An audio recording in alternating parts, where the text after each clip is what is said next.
My name is Bittu Sehgal.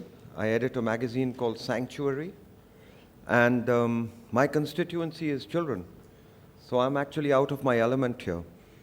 The only trouble is that these children that I represent are having the bottom kicked out of their lives by our generation.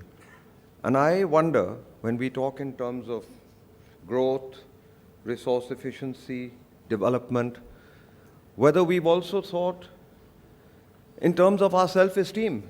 I mean, what do we want to be goddamn well remembered as? As the guys that pull the carpet out of the very kids that we love in their name? We run a program called Kids for Tigers. And with this program, we just tell them a very simple one-line story. It takes us a year, and we have 1 million children to whom we reach this story. We use the tiger as a metaphor for nature. And we say, you can't save the tiger if you don't save its forest. In India, by the time you've saved their forests, you've saved the feedstock of 600 very pure, very good rivers. In the process of doing that, every seed that falls in that forest dropped from the shit of a sloth bear or a monkey or XYZ turns into a 10-ton tree, and 50% of its dry weight is carbon. There is no technology known to man that will pull that carbon down out of the atmosphere other than through these ecosystems that we are destroying for short-term gain. We talk of resource efficiency.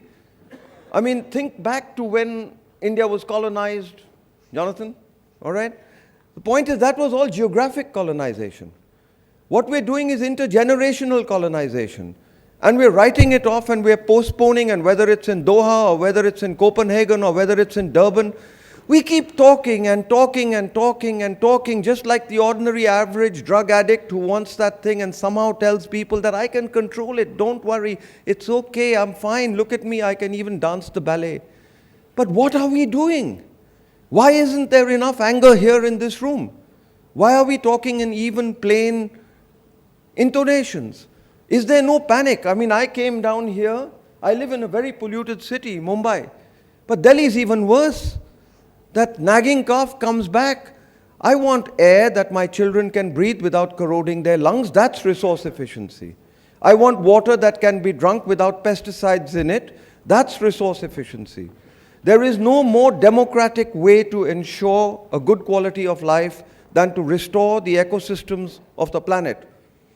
Whether they be forests in which my tigers live, or grasslands, or wetlands, or mangroves, or corals, or you name it, deserts. I want the desert to stay as a desert. I don't want the damn desert to be turned into a green garden, which is what every single government in the world seems to believe is their purpose in life.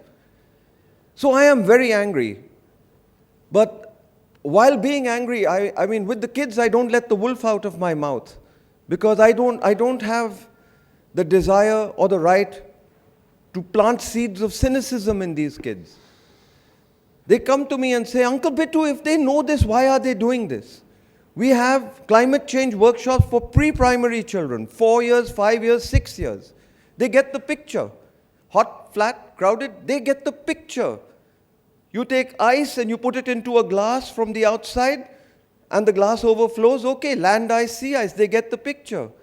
You take them into a car that's parked in the sun, their school bus, they understand what UV radiation means when it comes in and infrared goes out, and they know dissipation. They can say it. They understand it. But those of us who are trapped, I have a very, very dear friend who started the Spastics Society in India. And she described spastics, as do many of the good people doing this work, as intelligent minds in disobedient bodies. I think what we are a spastic society, intelligent minds in disobedient lifestyles. And we don't know how to change that, and we keep advising other people to make those changes for us.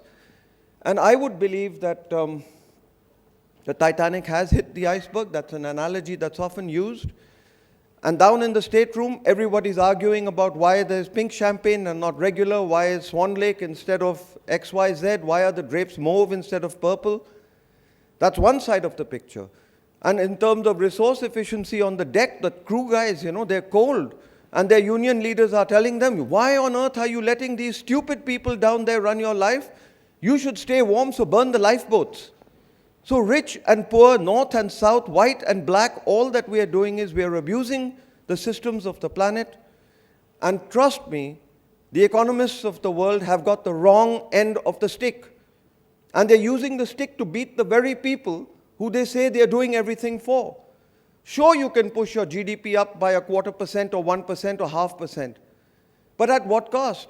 Because on your calculator, there is no such mechanism that allows you to calculate the services rendered by a butterfly, or a tiger, or a deer, or the roots of that tree that prevent floods and droughts, or when the floods come, the fertility that is passed on to our soils. You don't calculate that. You only calculate that when a poacher comes down and kills one of my tigers and earns himself $100,000 and then he feeds it into the market, your GDP goes up.